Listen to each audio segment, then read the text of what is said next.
Welcome to Positive Electricians. Today, we'll show you how to bend electrical conduit easily and correctly. Let's get started. Before we start, here's what you'll need: a conduit bender, a tape measure, a marker or pencil, and a level for accuracy. Measure how far you need to bend and mark the conduit. Subtract the take-up based on your bender. Line up the mark with the bender's arrow. Step on the conduit, pull smoothly, and bend to 90 degrees. To bend over an object, use the multiplier method. 10 degrees times 6, 22.5 degrees times 2.6, or 30 degrees times 2. Bend at 2 points for a smooth rise. Mark 3 points, 1 in the center and 2 on each side. Use a 45-degree center bend with two 22.5-degree bends. This creates a smooth passover.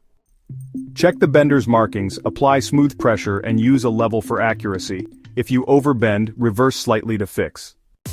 That's it! Now you know how to bend electrical conduit like a pro. Hit like, subscribe, and comment below if you have any questions. For professional electrical services, contact Positive Electricians today at 844-411-0240. See you in the next one.